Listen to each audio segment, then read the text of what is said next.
تو یہ کون لوگ ہیں؟ یہ وہ لوگ ہیں کہ جو اہل ایمان حضرت نوح علیہ السلام کی کشتی میں سوار تھے، جو بچ گئے تھے، ان کی اولادوں کے اندر یہ قوم عاد تھی۔ عاد اس لیے کہا گیا کہ یہ ارم بن سام بن نوح علیہ السلام کی اولاد میں ایک بندہ گزرا ہے جس کا نام تھا عاد۔ ایک بڑا آدمی گزرا تھا، تو بعض اوقات کسی بڑے آدمی کے نام پر ہی خاندان کا، یہ قوم کا نام پڑ جاتا ہے۔ اس طریقے سے ارم بن سام بن نوح علیہ السلام کی اولاد میں ایک عاد بندے کی وجہ سے ان کا نام قوم عاد۔ یعنی یہ وہ لوگ ہیں کہ وہ آرکیٹیکچر کا نظام اس طرح جانتے تھے کہ دنیا میں سب سے بڑی بلڈنگیں، محلات، پلرز پر کھڑے کرنے والے یہ قوم عاد تھے۔ دوسری طرف اب کیا تھا کہ جسمانی طور پر بھی طاقتور، مالی طور پر بھی مضبوط، آرکیٹیکچر اس طرح جانتے تھے کہ جناب بڑی بلند بالا عمارتیں پلرز پہ بناتے تھے۔ تو اب اس چیز کا گھمنڈ، طاقت کا یا دولت کا یا فن کا، تین چیزوں کا نشہ ہوتا ہے آدمی کو۔ کوئی اسکل آتا ہو اس کا نشہ ہوتا ہے، جسم طاقتور ہو، مضبوط ہو، دوسروں کے مقابلے میں تو طاقت کا نشہ ہوتا ہے، اور مال و دولت کثرت کے ساتھ ہو تو اس کا نشہ ہوتا ہے۔ اس قوم کے پاس تینوں چیزیں تھیں، طاقت بھی تھی، ایک طرف مال و دولت بھی تھی، تیسری چیز کیا تھی؟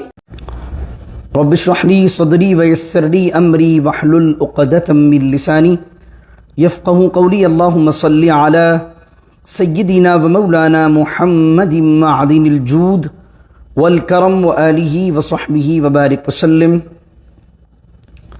كذبت عاد للمرسلين إذ قال لهم أخوهم هود ألا تتقون إني لكم رسول أمين فاتقوا الله وأطيعون وما أسألكم عليه من أجر إن أجري إلا على رب العالمين صدق الله مولانا العظیم۔ سورۃ الشعراء کی آیت نمبر 123 سے آج کے درس کا آغاز ہے، اور 19ویں سپارے کا یہ 11واں یعنی کہ 11th رکوع ہے۔ اللہ رب العزت اس رکوع میں چوتھے واقعے کو اس صورت کے بیان کرتا ہے۔ پہلا واقعہ حضرت موسیٰ علیہ السلام کے بارے میں، دوسرا واقعہ ابراہیم علیہ السلام کے بارے میں۔ کل جو واقعہ ہم نے پڑھا تھا وہ تھا حضرت ابراہیم علیہ السلام کے بعد حضرت نوح علیہ السلام کا واقعہ، اور نوح علیہ السلام کے بعد جو چوتھے نبی کا اللہ رب العزت نے یہاں ذکر کیا ہے اور ان کی قوم کا ذکر کیا ہے، وہ ہے قوم عاد۔ قوم عاد کے بارے میں اس سے پہلے بھی ہم گفتگو سن چکے ہیں۔ کذبت عاد للمرسلین، اور عاد نے جھٹلایا مرسلین کو، رسولوں کو جھٹلایا۔ اب عاد کی طرف تو حضرت ہود علیہ السلام کو بھیجا گیا تھا، تو انہوں نے رسولوں کا کیسے جھٹلایا؟ انہوں نے تو رسول کو جھٹلایا تھا۔ تو کل میں اس کی وضاحت کر چکا ہوں، جو حضرت نوح علیہ السلام کے لیے بھی یہ لفظ استعمال ہوا کہ اللہ کے کسی ایک نبی کا انکار، اللہ رب العزت کے کسی ایک نبی کی دعوت کا انکار حقیقتاً ایسا ہے جیسے سارے نبیوں کی دعوت کا انکار کیا گیا۔ اس وجہ سے حضرت ہود علیہ السلام کی قوم نے جب ہود علیہ السلام کو جھٹلایا تو اللہ عز و جل نے فرمایا کذبت عاد للمرسلین، اور جھٹلایا عاد نے رسولوں کو۔ اذ قال لهم اخوہم، جب کہا ان سے، اخوہم ان کے بھائی، ہود نے، آیت نمبر 124 ہے، اور کہا جب ان کے بھائی حضرت ہود علیہ السلام نے۔ یہ بھائی کون سے ہیں؟ نہ نسبی بھائی ہیں اور نہ دینی بھائی ہیں، بلکہ قوم کے اندر پیدا ہونے والا بھی قومی بھائی ہوتا ہے۔ تو فرمایا جب کہا ان سے ان کے بھائی ہود نے، الا تتقون، کہ تم ڈرتے نہیں؟ تو اب اس کے اندر سب سے پہلے تو یہ جان لیجئے کہ ہود علیہ السلام جس قوم کی طرف بھیجے گئے اس کا بیک گراؤنڈ کیا ہے۔ پیچھے کی آیتوں کو ایک ریکال کیجئے جو پچھلی دفعہ ہم پڑھ کے آئے ہیں۔ اور قرآن کریم کے اندر سورۃ الاعراف میں ایک آیت ہے، وَاذْكُرُوا إِذْ جَعَلَكُمْ خُلَفَاءَ مِن بَعْدِ قَوْمِ نوح۔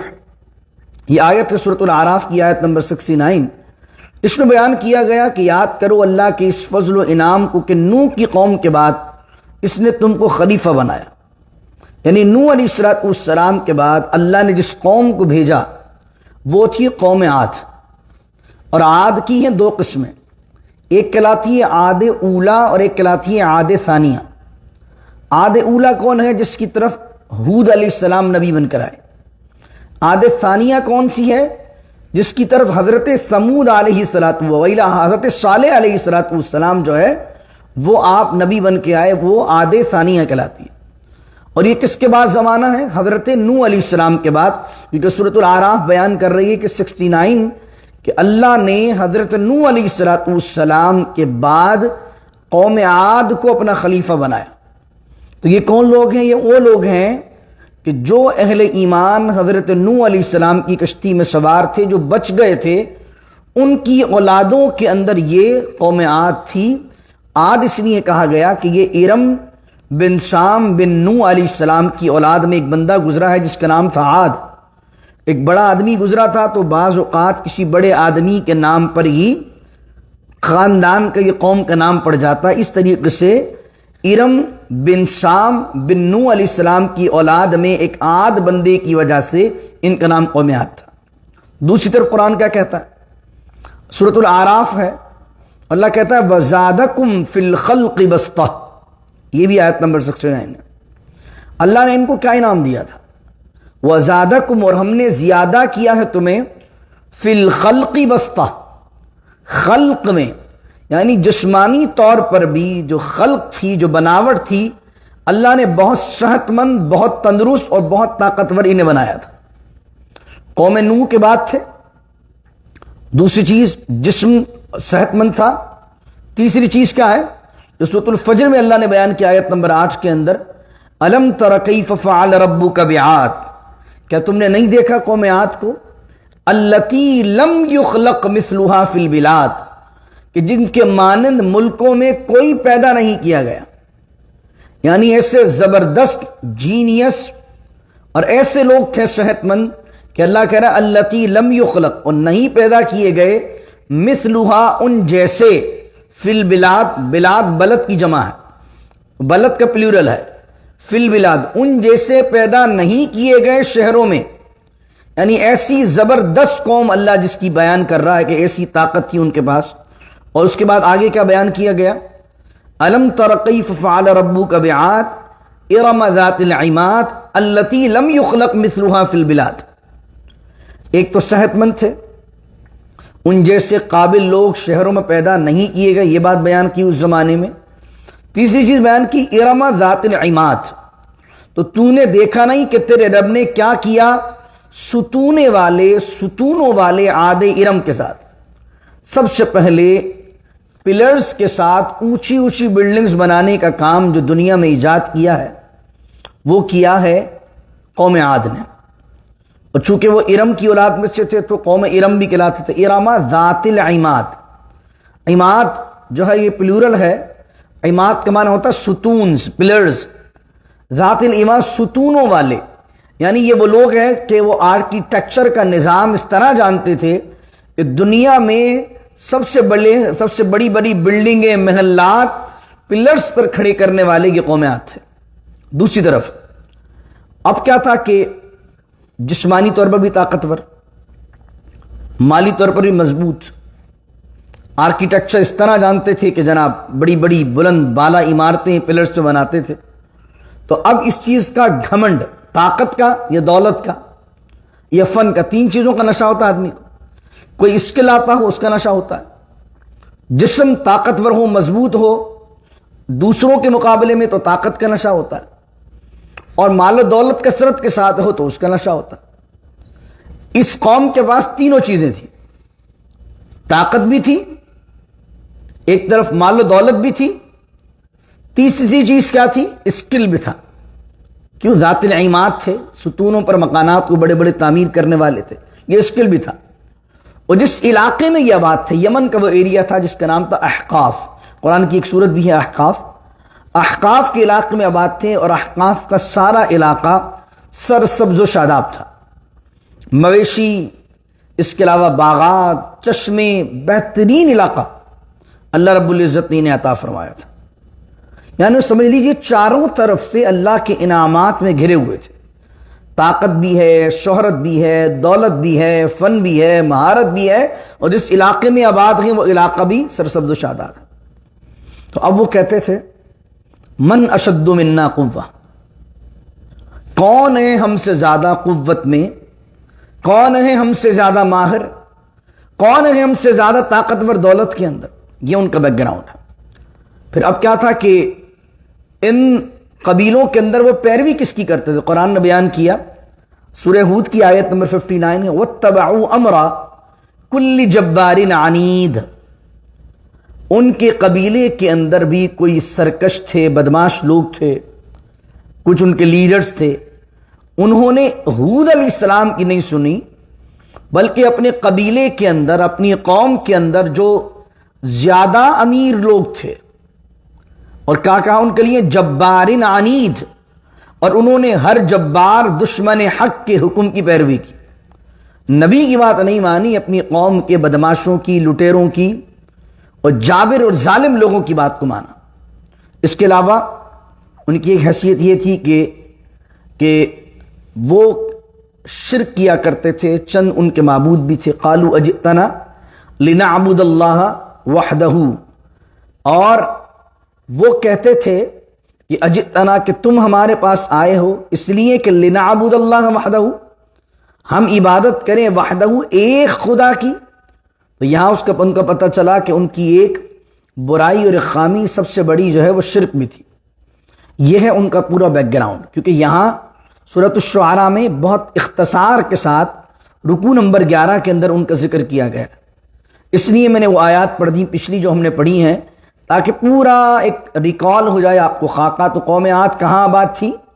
یمن کے علاقے احقاف میں۔ کیا دیا تھا اللہ نے انہیں؟ جسمانی طاقت۔ دوسری چیز اللہ نے ان کو اسکل دیا تھا کہ وہ مکانات کو تعمیر کر لیتے تھے۔ چوتھی بات یہ کہ اللہ نے ایسے ماہر لوگ اس وقت تک اس سے پہلے پیدا ہی نہیں کیے تھے۔ اس کے علاوہ جس علاقے میں رہتے تھے وہ سرسبز و شاداب تھا۔ ایسی قوم جس کو اللہ نے اتنے انعام دیے، تو ان انعامات پر تو کرنا چاہیے شکر، لیکن جب آدمی کو ان میں سے ایک چیز مل جاتی ہے، اب یہ ذکر تو قوم عاد کا ہو رہا ہے، لیکن یہ جو عادتیں اور خصلتیں ان میں پائی گئیں، ان کے پاس تو تینوں چاروں چیزیں تھیں۔ ہمارے معاشرے میں کسی کے پاس ایک بھی چیز ہو تو وہ فرعون بن جاتا۔ کسی آدمی کے پاس صرف مال ہو اور شکل و صورت اس کی بالکل اچھی نہ ہو، تو پھر بھی وہ سمجھتا کہ سب سے زیادہ حسین بھی میں ہوں، ذہین بھی میں ہوں، اور سارے معاشرے کے اندر فضیلت والا بھی میں ہوں۔ کسی کے پاس حسن ہو تو وہ اپنے حسن پر ناز کرتا ہے اگرچہ دولت نہ ہو۔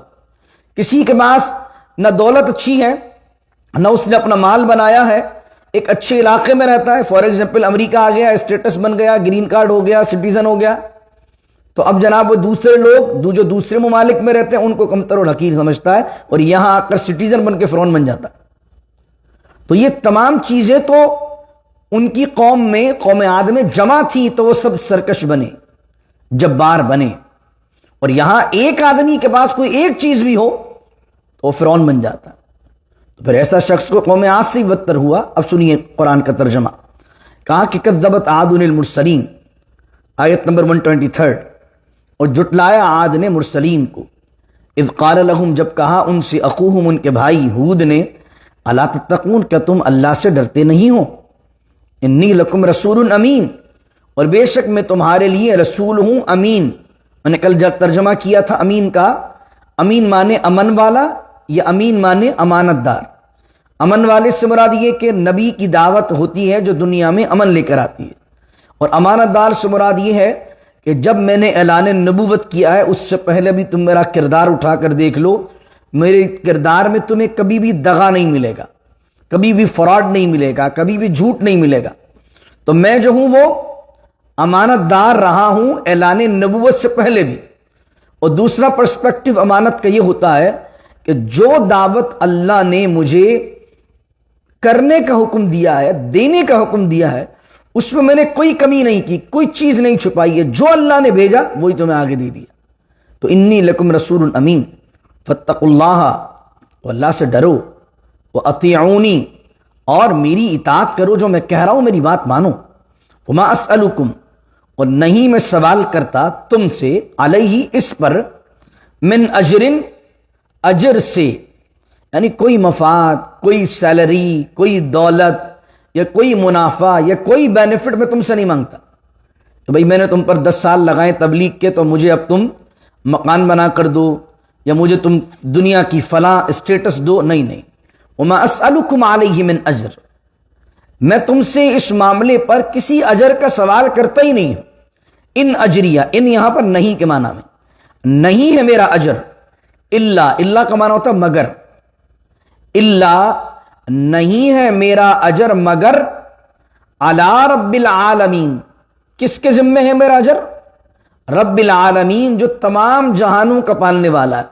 یعنی نبی جب دعوت دے رہے تو کہہ رہے ہیں مجھے لوگوں سے اجر نہیں چاہیے، مجھے تو اس تبلیغ پر اللہ سے اجر چاہیے۔ اس لیے میں نے کل بھی عرض کیا تھا کہ جو دین کی دعوت دینے والا آدمی ہے، جو امام ہے، جو کوئی مفتی ہے، جو دین کی خدمت کر رہا ہے، وہ امیروں سے، سیٹھوں سے ایکسپیکٹیشن نہ لگائے کہ یار سیٹھ راضی ہو جائیں۔ داعی کو ایکسپیکٹیشن لگانا چاہیے اللہ سے کہ اللہ میرے دین کی دعوت سے راضی ہو جائے۔ اللہ راضی ہو جائے گا تو دنیا قدموں میں آئے گی، دنیا کو راضی کرنے جاؤ گے دنیا جوتے لگائے گی۔ تو اللہ تعالیٰ کی بارگاہ کے اندر ہم دعا کرتے ہیں کہ اللہ ہمیں ہمیشہ اپنی ذات سے اجر کا لینے والا بنائے، دنیا والوں کی طرف امیدیں لگانے والا نہ بنائے۔ پھر فرمایا اب آیا ان کا ذکر، یہ تو وہی جملے آ گئے تھے جو پچھلی رکوع میں آئے تھے نوح علیہ السلام کے لیے، یہی جملے نوح علیہ السلام کے لیے بھی تھے۔ اب جو الگ بات ہے قوم عاد کے لیے وہ یہ بات ہے کہ فرمایا تبنونا بنا ہے بنا سے، بنا کا مطلب ہوتا بنانا، یعنی کسی بھی عمارت کو بنانے کے لیے بنا کا لفظ آتا ہے عربی کے اندر۔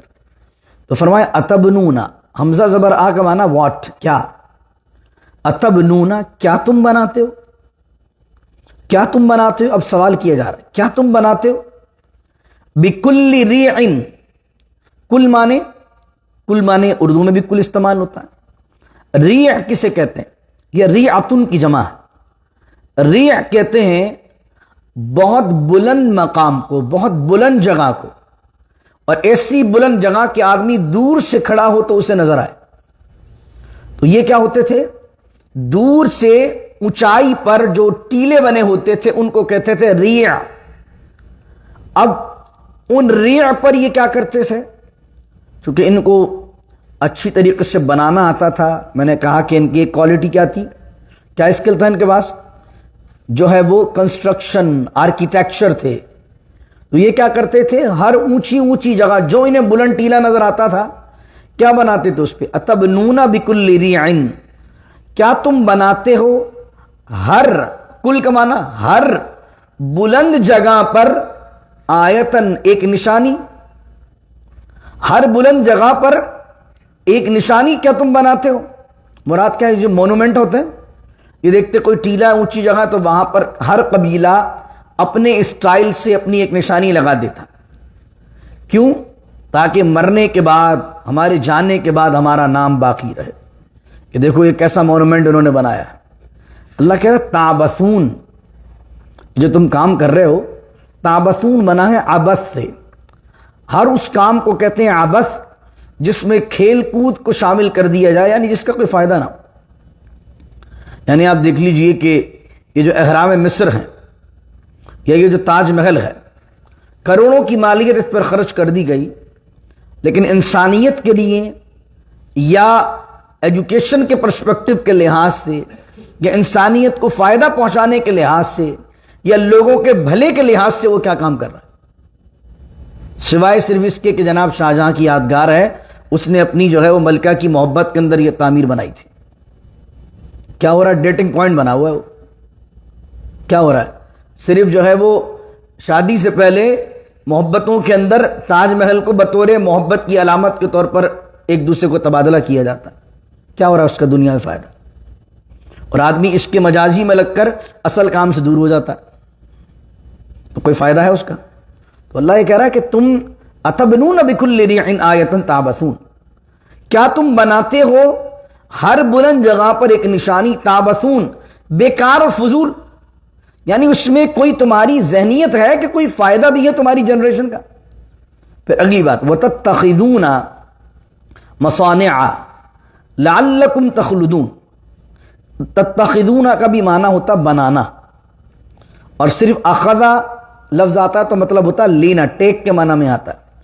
وَتَتَّخِذُونَ اس کا معنی ہوتا بنانا، اور تم بناتے ہو. مصانع، مصانع نکلا صنع سے.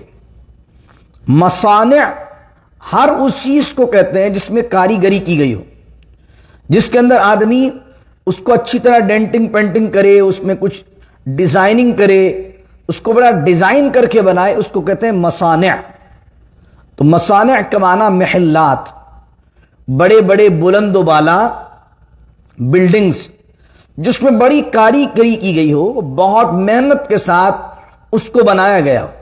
کوئی بھی گھر جس کو بہت زیادہ لگژری کیا گیا ہو کہ نہیں یار وال ایسی ہونی چاہیے، چھت ایسی ہونی چاہیے، فانوس ایسا ہونا چاہیے، یہ جناب یہ باتھ روم میں یہ شیشہ ہونا چاہیے، اور کموڈ اس طرح کا ہونا چاہیے، یہ ساری چیزیں مصانع میں آتی ہیں. وَتَتَّخِذُونَ مَصَانِعَ، اللہ کہہ رہا ہے اور تم بناتے ہو مصانع، بلند و بالا محلات. مصانع محلات کس لیے بناتے ہو؟ لعلکم تخلدون. لعل مانے شاید، کم مانے تم، لعلکم تخلدون بنانے کا اسٹائل اور انداز تمہارا ایسا ہے کہ لعلکم تخلدون کہ تمہیں اس دنیا میں ہمیشہ رہنا ہے. تخلدون کا معنی یہ خالد، خلدہ سے نکلا ہے نا. خالد کس کو کہتے ہیں؟ ہمیشہ رہنے والے کو. اس لیے علماء نے لکھا کہ خالد بھی جو ہے ایک بندے کا نام نہیں ہونا چاہیے، یہ وہ خالد ہو ہی نہیں سکتا. ایک بندہ ہے خالد اس کا نام ہو اور وہ 60 سال میں انتقال کر جائے، وہ تو خالد ہوا ہی نہیں. قرآن نے کہا نا خالدین فیہا، کہ وہ باغات میں رہیں گے، اور کب تک رہیں گے؟ خالدین فیہا، ہمیشہ رہیں گے. جہنمیوں کا ذکر کیا تو کیا کہا؟ خالدین فیہا. تو خالدین جو ہوتی ہے وہ خالد کی جمع ہوتی ہے. تو یہاں اسی سے بنا تخلدون. اور تم بناتے ہو بڑے بڑے مضبوط محلات اس امید پر کہ شاید تم دنیا میں ہمیشہ رہو گے. اگر اللہ کے انعام کو یاد رکھتے ہوئے، شکر کرتے ہوئے آدمی اچھا مکان بنائے اپنی اولاد کے لیے، اور دین سے وابستہ رہے، اور اس کے لیے مکانات اور محلات اور یہ گاڑیاں اور یہ بینک بیلنس پریورٹی پہ نہ ہو، اللہ کا دین پریورٹی پر ہو، تو چلیں اس میں کوئی ایک پہلو آپ نکال سکتے ہیں کہ نہیں جناب اس کی نیت جو ہے وہ اپنی اولاد کو ایک اچھا مکان دینے کی ہے. لیکن جب آدمی کی تمام تر توجہ لگژریز کی طرف چلے جاتی ہے، اس علاقے میں ہونا چاہیے، اتنے ملین کا ہونا چاہیے، باتھ روم میں یہ والا کموڈ ہونا چاہیے.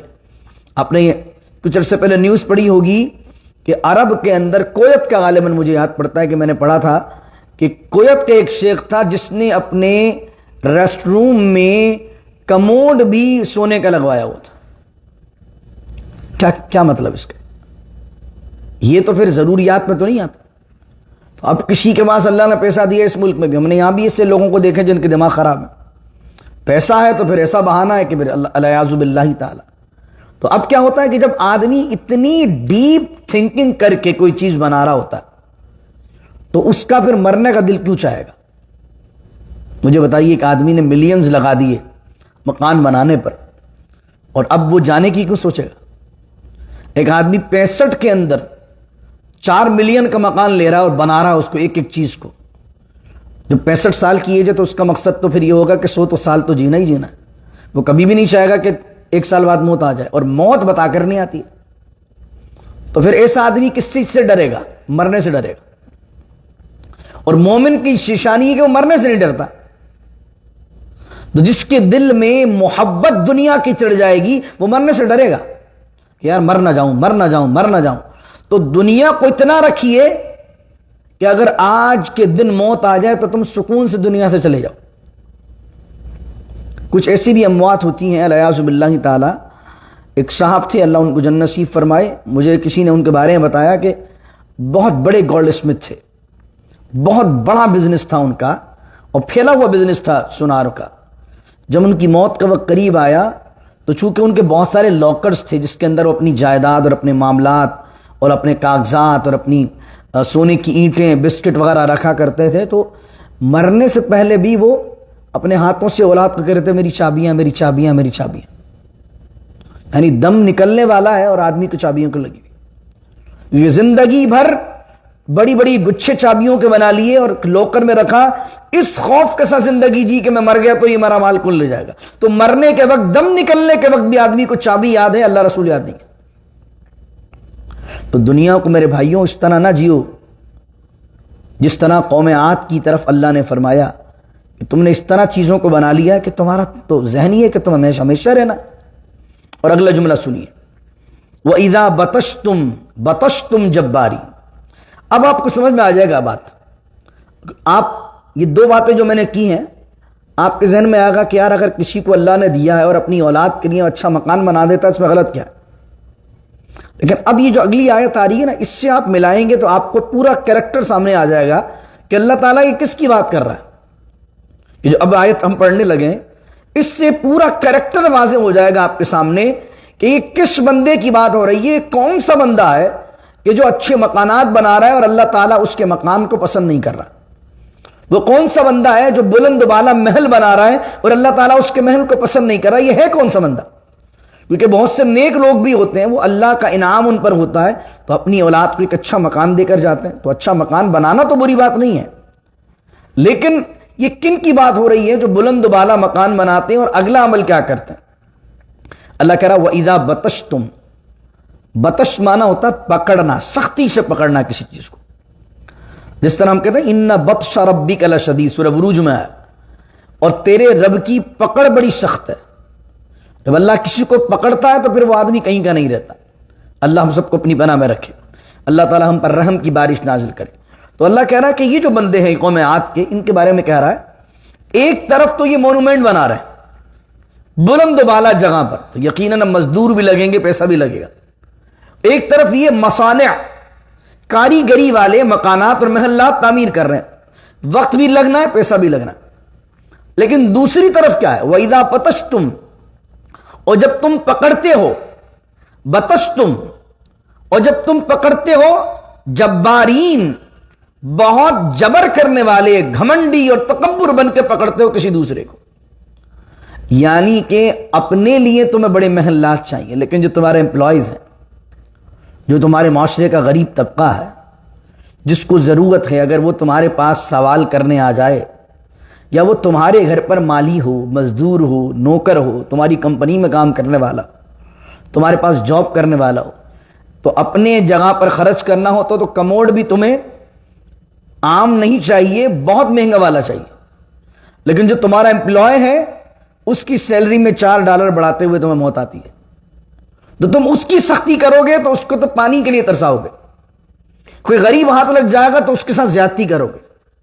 کوئی معاشرے کے اندر غریب لوگ تمہارے پاس آئیں گے, تمہارے برابر بیٹھنا چاہیں گے, تو ایک طرف تو تمہاری مال کے دریا بہ رہے ہوں گے مکانات کو, محلات کو تعمیر کرنے کے لیے, لیکن کسی غریب کو ریلیف دینے کے لیے, کسی غریب کی مدد کرنے کے لیے, اور کسی بندے کے ساتھ اچھا برتاؤ کرنے کے لیے تم راضی نہیں ہوگے. ایک طرف تو تمہارا ہاتھ کھلا ہوگا, اور دوسری طرف وَإِذَا بَطَشْتُمْ بَطَشْتُمْ جَبَّارِينَ, اور دوسری طرف تم کیا کرو گے؟ سختی سے پکڑو گے. اور کیا کر رہا؟ جبارین, اور جبارین بن کر تم پکڑتے ہو. آج آپ سوچ لیجئے یہ کس کریکٹر کے آدمی کی بات ہو رہی ہے.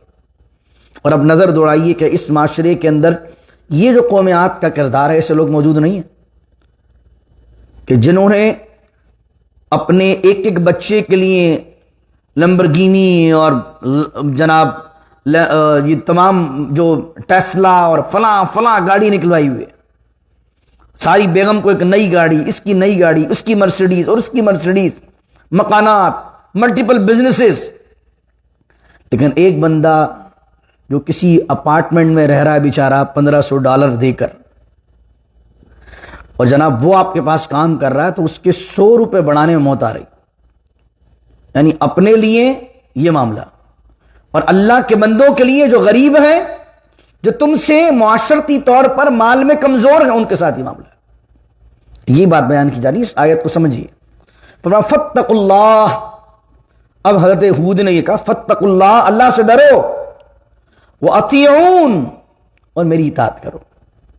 اور پھر فرمایا وَاتَّقُوا الَّذِي, اللہ سے ڈرو, تقوی اختیار کرو.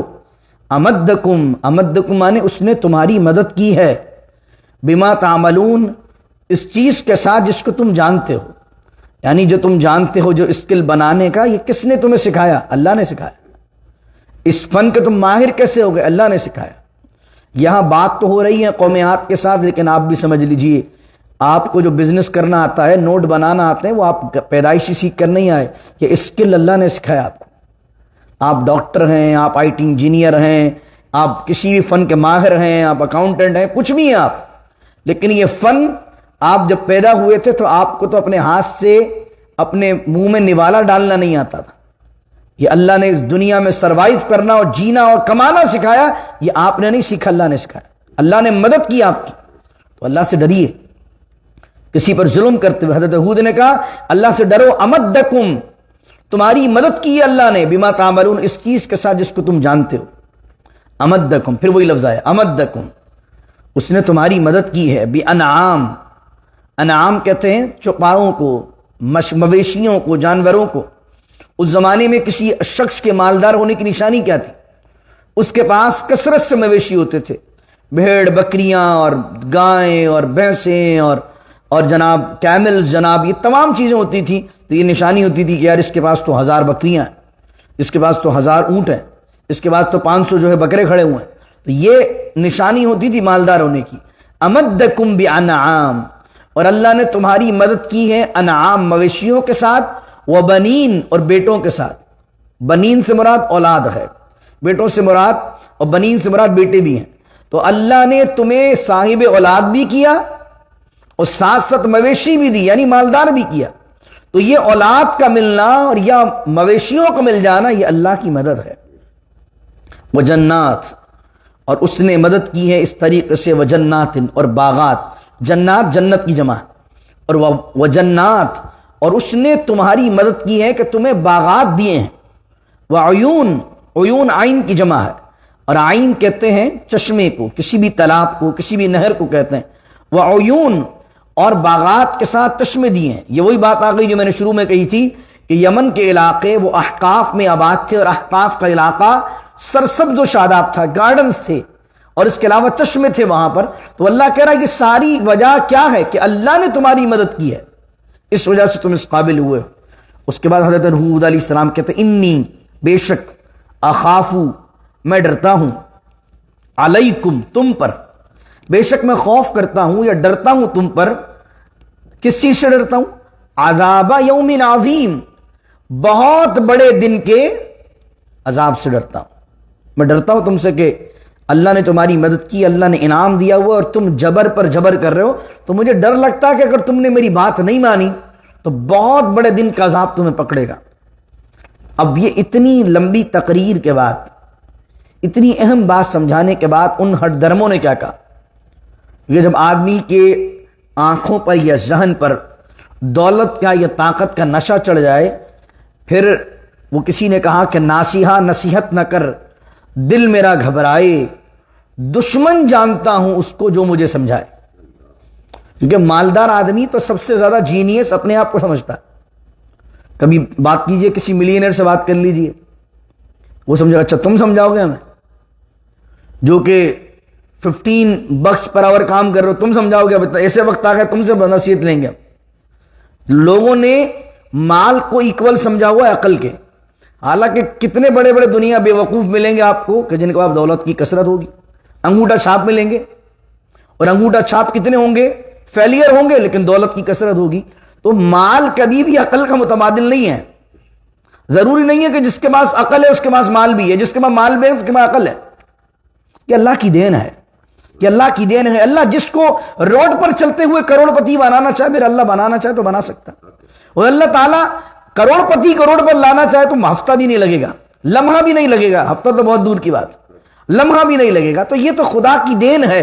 تو اللہ رزق کے معاملے میں تو کہتا ان اللہ یرزق من یشاء، اللہ تعالیٰ عقلوں کو دیکھ کر کہ اس کی عقل اس حساب کی ہے تو اس کو اتنا دو، ورنہ آپ یہ دیکھیے کتنے بڑے بڑے چارٹرڈ اکاؤنٹنٹ ہوتے ہیں، وہ جاہلوں کے انڈر میں نوکریاں کر رہے ہوتے ہیں۔ تو مجھے بتائیے کہ وہ جاہل کمپنی کا مالک زیادہ جینیس ہے یا چارٹرڈ اکاؤنٹنٹ جس بیچارے نے اتنے مشکل سے جو ہے CPA کے امتحان پاس کیے، یہ زیادہ عقل مند ہے؟ اللہ کی دین ہے۔ تو اب یہ جو ہٹ درم ہو جاتا ہے، جس کے دماغ پر نشہ چڑھتا ہے طاقت کا، جس کے دماغ پر نشہ چڑھتا ہے دولت کا، وہ کیا کہتے ہیں سنیے. حضرت ہود نے ان کو سمجھائی بات. اب حضرت ہود کو کیا کہہ رہے ہیں؟ قالو، وہ کہنے لگے سواءن، سواءن مانے برابر ہے، ایکول ہے. سواءن برابر ہے، علینا ہم پر، اوعظتا کہ آپ ہمیں نصیحت کرو، اوعظتا مانے نصیحت کرنا، کہ آپ ہمیں سمجھاؤ، ام لم تکم من الواعظین، یا ام مانے یا، لم مانے نہیں، تکن مانے تم ہو، من الواعظین واعظ کی جمع ہے، واعظ مانے واعظ کرنے والا، لیکچر دینے والا. واعظین، یا تم نہ ہو واعظین میں سے، یعنی ہمارے لیے یہ بات برابر ہے کہ تم 1 گھنٹے تک سمجھاتے رہو، یا ہمارے لیے برابر ہے کہ تم نہ سمجھاؤ. ہم نہیں سمجھیں گے بات، ہماری بات تمہارے سمجھ میں نہیں آئے گی اور تمہاری بات ہمارے سمجھ میں نہیں آتی. تو اپنا ٹائم برباد نہ کرو معاذ اللہ. حضرت وہ سمجھا رہے ہیں، بار بار تبلیغ کر رہے ہیں کہ نہ کرو نہ کرو نہ کرو نہ کرو، لیکن وہ ٹس سے مس ہونے کے لیے تیار نہیں. وہ کہہ رہے ہیں آپ سمجھائیے یا نہ سمجھائیے ہمارے لیے برابر ہے، ہم یاری آپ کی بات سمجھ میں آتی نہیں. اب وہ کیا کہتے تھے؟ ان ہادا، اور نہیں ہے یہ، الا مگر، خلق الاولین. خلق مانے طریقہ، ایک ہوتا خلقہ، ایک ہوتا خلق. خلق کا معنی پیدا کرنا، اور خلق کا معنی ہوتا ہے، خلق کا معنی ہوتا ہے عادت، اتوار. جس طرح قرآن میں ہے نا وَإِنَّكَ لَعَلَىٰ خُلُقٍ عَظِيمٍ، اے حبیب آپ کردار کے اعلیٰ درجے پر فائز. تو خلق کا معنی کردار، عادت، اتوار، ہیبٹ. فرمایا ان ہذا، نہیں ہے یہ، خلق الاولین، پہلوں کی عادت. اب اس کے 2 معنی ہو سکتے ہیں. یعنی حضرت ہود علیہ السلام کو یہ کہہ رہے ہیں کہ یہ صرف آپ کی عادت نہیں ہے، کئی آپ جیسے گزرے سمجھاتے ہوئے ہمیں کہ تو پہلوں کی باتیں کوئی عذاب نہیں آتا. یا اس کا معنی یہ ہے کہ یہ ہے پہلوں کی عادت. یہ مراد یہ کہ ہم تھوڑی یہ کام کر رہے ہیں، ہمارے آبا و اجداد بھی یہ کام کرتے ہوئے ہیں، تو ہمارے باپ دادے نے جو کام کیا ہم نہیں چھوڑنے والے اس کو. یہ تو یہ معنی. اور وما نحن بمعذبین، اور ہم عذاب نہیں دیے جائیں گے. اچھا یہ گھمنڈ کیوں تھا انہیں؟ یہ جو جملہ سنیے، وما مانے اور نہیں، نحنو ہم، بمعذبین اور نہیں ہے ہم وہ لوگ، بمعذبین جن کو عذاب دیا جائے گا. یہ کیوں بات کی جا رہی ہے؟ اس لیے بات کی جا رہی ہے کہ ان کے دماغ میں یہ بسا ہوا تھا کہ جب دولت ہمارے پاس، شہرت ہمارے پاس اور اچھا علاقہ ہمارے پاس، اس کا مقصد ہے اللہ تو ہم پر مہربان ہے. اگر اللہ مہربان نہیں ہوتا تو دولت کیوں دیتا؟ جو دولت مند آدمی ہے وہ تو یہی سمجھتا اللہ مجھ سے راضی ہے. آپ دیکھیں نا، کوئی بندے سے پوچھئے نماز پڑھتے ہو؟ نہیں، نماز نہیں پڑھتا. اللہ نے حج فرض کیا، حج پر گئے؟ حج پر بھی نہیں گئے. زکوٰۃ دیتے ہو؟ زکوٰۃ بھی نہیں دیتا. اچھا ویسے سناؤ کیا حال ہے؟ ارے بھائی اللہ نے بہت کرم کیا ہوا، 4 دکانیں تھیں، آج آپ کا بھائی جو 40 دکانیں لے کے بیٹھا. وہ کیا سمجھ رہا ہے کہ 4 سے 40 دکانیں ہونا یہ اللہ کی مہربانی ہے؟ ارے بھائی اگر تیری 4 سے 40 دکانیں ہوئی ہیں، وہ وقت کی تو ایک نماز نہیں پڑھتا، تو اللہ کی مہربانی نہیں ہے. اللہ کی تو مہربانی یہ ہے کہ دولت کے ساتھ ساتھ اللہ تجھے اپنا قرب عطا کرے، یہ ہے اللہ کی مہربانی. لیکن ایک آدمی ہے وہ اللہ کی مہربانی کس چیز کو سمجھ رہا ہے؟ وہ اس چیز کو سمجھ رہا ہے کہ دولت کی فراوانی اس کے پاس ہے. تو یہ بات ان کے دماغ کے اندر بھی تھی، وما نانو بمعذبین، ہمارے پاس تو اتنی ساری چیزیں، تو اس کا مقصد ہے ہم تو اللہ کے سلیکٹڈ اور چوزن لوگ ہیں، ہم پر عذاب کہاں سے آنے والا؟ اللہ نے کہا فکذبوہ فاہلکناہ، اور انہوں نے اس کو جھٹلایا. سیکنڈ لاسٹ آج کے درس کی، فکذبوہ، تو جھٹلایا اس کو، فاہلکناہم، تو ہم نے ہلاک کر دیا انہیں. کن کو ہلاک کر دیا؟ قوم عاد کو. کیسے ہلاک کیا وہ پیچھے گزر چکا کہ قرآن بیان کرتا 8 لیال 7 لیال و 8 ایام. انہیں دور سے ایسا لگا جیسے آندھی آ رہی ہے، لیکن جب وہ قریب آئی تو اتنی زبردست وہ آندھی تھی کہ جو آندھی رہی 7 لیال 7 راتوں تک، اور وہ 8 ایام 8 دن تک. اور ان کے جتنے بڑے بڑے مکانات اور محلات اور مونومنٹ اور جس چیز پر انہیں تکبر تھا، گھمنڈ تھا، اللہ رب العزت نے ان 8 دنوں کی آندھی میں سب کچھ ملیامیٹ کر دیا، سب کچھ اڑا دیا، بندے اڑا دیے، مکانات اڑا دیے، پوری زمین کو تباہ و برباد کر دیا. اور اچھا ایک طرف یہ دیکھیے کہ اللہ نے ان کی کوالٹیز کیا بیان کی تھی. اور جب اللہ کسی کو مٹاتا تو پھر اس کا نام بھی نہیں رہتا. 2 جملوں میں بات ختم کر دی اللہ نے.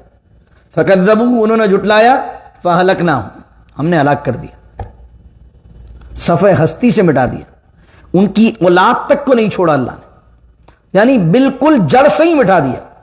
اب 1988 میں جو علاقہ ہے جہاں قوم عاد آباد تھی, وہاں پر کچھ سائنٹسٹ گئے اور انہوں نے وہاں کی ریت لی, مٹی لی, اور انہوں نے کہا کہ ایک آرٹیکل میں لکھا تھا یہ کہ آج تک وہ علاقہ غیر آباد کیوں ہے, آج تک بھی کوئی آباد نہیں ہو سکتا وہاں جہاں عذاب آیا تھا. اور حضور علیہ الصلوۃ والسلام کا فرمان بھی یہ ہے کہ جس علاقے میں عذاب آئے وہاں پر اسٹے مت کرو, تیزی کے ساتھ اللہ سے توبہ کرتے ہوئے گزر جاؤ.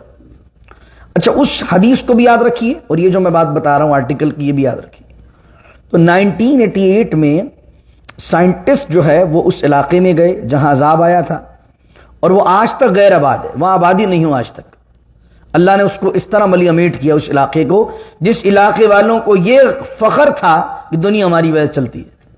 تو انہوں نے اس کی مٹی لی اور سوچا کہ یار یہاں ایسی آب و ہوا ایٹماسفیئر کیا ہے جس کی وجہ سے آبادی نہیں ہو پاتی ہے, اور جانوروں کو بھی یہاں پر جب چرانے کے لے کر آیا جاتا ہے تو جانور بدکتے ہیں, اس علاقے کی زمین پر چرتے نہیں ہیں.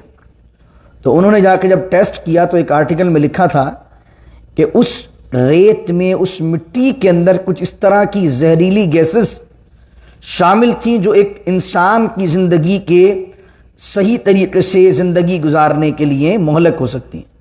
یعنی وہ اللہ کا عذاب جہاں آیا وہاں پر اس طرح کی جو ہے وہ ایٹماسفیئر کے اندر اور مٹی کے اندر اس طرح کی جو گیسز شامل ہو گئی ہیں کہ ایک عام انسان اب وہاں نہیں رہ سکتا. اور جس جگہ پر انہوں نے اس چیز کو رکھا تو ایسی ریڈیشن شامل ہو گئی کہ جو سائنسدان اس تحقیق میں شامل تھے وہ بھی بیمار ہوئے, اور جس بوتل میں یا جس جگہ پر بھی انہوں نے سیمپلز لیے وہ چیزیں بھی خراب ہونا شروع ہوئیں. تو ایک آرٹیکل میں لکھا ہوا تھا, اور یہ بات اگر آپ لنک کریں نبی کریم علیہ السلام کی حدیث سے تو حضور علیہ السلام نے کہا فرمایا جس جگہ پر اللہ کا عذاب آیا ہے اس جگہ پر تیزی کے ساتھ گزر جاؤ. اس طریقے سے نبی کریم علیہ السلام نے جب حج کیا تو وادی میسر آئی, وہ وادی کے جہاں پر ابرہا لشکر لے کر آیا تھا اپنے ہاتھیوں کا, اور اللہ نے ابابیل کے ذریعے وہاں پر عذاب نازل فرمایا. تو حضور صلی اللہ علیہ وسلم جب اس مقام سے گزرے تو اپنے اصحاب سے فرمایا تیزی کے ساتھ گزرو. تو اللہ نے فرمایا اس کے بعد ان فی ذلک لآیہ, اور بے شک اس واقعے میں نشانی ہے. کن کے لیے نشانی ہے وہ میں تمام وضاحت کر چکا. ان لوگوں کے لیے جن کو مال کا, دولت کا, طاقت کا گھمنڈ ہے, تکبر ہے, ان لوگوں کے ساتھ زیادتی کرتے ہیں, ان کے لیے عبرت پکڑنے کے لیے اس واقعے میں نشانی ہے. وما کان اکثرهم مؤمنین, اور ان کے اکثر ایمان والے نہیں تھے. وان ربک لہو العزیز الرحیم, اور بے شک آپ کا رب غالب ہے اور رحیم ہے. غالب کافر کے لیے, رحیم مومن ایمانداروں کے لیے. دعا کی اللہ رب العزت سے آج جو ہے وہ ہم نے حضرت ہود علیہ السلام اور قوم عاد کے ذکر کو سنا. کل انشاءاللہ عز و جل جو 12واں رکوع 19 سپارے کا اس میں حضرت صالح علیہ السلام کا ذکر ہے, اور یہ 5واں واقعہ ہوگا سورۃ الشعراء کا جس کے اندر اللہ رب العزت نے اس بات کو تفصیل سے بیان کیا. اور ان تمام واقعات سے میں نے بارہا ذکر کرتا ہوں ڈیلی, یہ واقعات سنانے کا مقصد کیا ہے؟ رسول اللہ کو تسلی دینا صلی اللہ علیہ. پیارے آپ پریشان نہ ہوں, پیارے آپ رنجیدہ نہ ہوں, ہم نے نبیوں کو بھیجا ہے. اس طرح کے واقعات انبیاء کے ساتھ پیش آتے ہیں, بس آپ دین کی دعوت دیتے رہیے, آپ کا ذمہ پہنچانا ہے. اور حضور نے فرمایا پہنچا دو میری طرف سے اگرچہ ایک ہی آیت. بسم اللہ الرحمن الرحیم, الحمدللہ رب العالمین والصلاة والسلام علی اشرف الانبیاء والمرسلین. انشاءاللہ کمنگ تھرسڈے, لاسٹ تھرسڈے سے ہم نے شروع کیا ہے مغرب سے عشاء, انشاءاللہ عز و جل حلقہ درود و سلام ہے, سورہ کہف کی تلاوت ہے. تو کمنگ تھرسڈے حلقہ درود و سلام میں شرکت کیجیے. اور انشاءاللہ جمعے کے دن جو ہے وہ عرفہ کا دن ہے, اور جس دن بہت برکت نازل ہوتی ہے. اور حدیث شریف میں آتا ہے کہ اس سے زیادہ کوئی اور دن ایسا نہیں ہے کہ جتنے زیادہ لوگوں کی اللہ تعالیٰ اس دن مغفرت فرماتا ہو. اللہ پر تو اس دن اتنے کثرت سے لوگوں کی اللہ مغفرت فرماتا ہے.